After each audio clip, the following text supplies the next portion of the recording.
guys! So, i-share ko sa inyo yung binili namin ni call center na Red Chef. Ang kawaling non-stick guys. Talaga namang hindi kayo mahihirapan dito maglinis dahil easy to clean siya guys. I-unbox natin siya. Papakita ko sa inyo kung gaano kaganda yung kawaling nabili ko. 5 pieces siya, 1 set. Murang-mura na.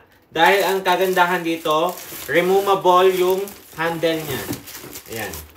Lutuan ng may sabaw guys. Pwedeng-pwede ang mga noodles. Ilalagay ko sa yellow basket kung saan ko siya nabili. Maliit na kawali. Kasi one time, naprito ko dun sa luma naming kawali. Abay, Diyos ko, wala na akong kakainin sa hotdog. Gutay-gutay. Dahil may kumakapit dito. Ito na binili ko dahil non-stick talaga siya.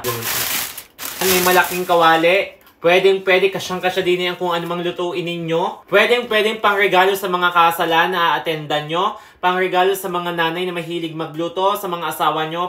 Tamang-tama to guys, talaga pangregalo.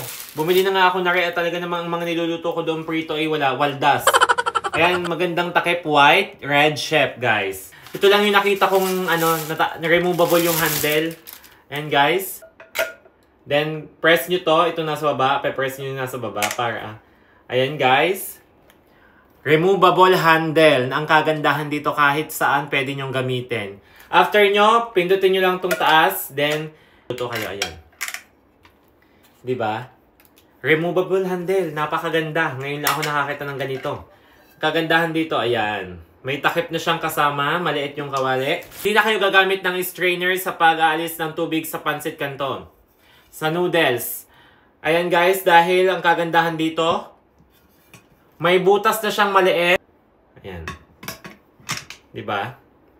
Ayan ang Red Chef. Ilalagay ko sa yellow basket kung gaano kaganda talaga to. High quality. Guys. 5 pieces. Isang handle, dalawang fan, big and small. Tapos itong lutuan ng may sabaw ito at saka yung itong takip. Lalagay ko sa yellow basket guys dito. Pwedeng pangregalo kahit saan.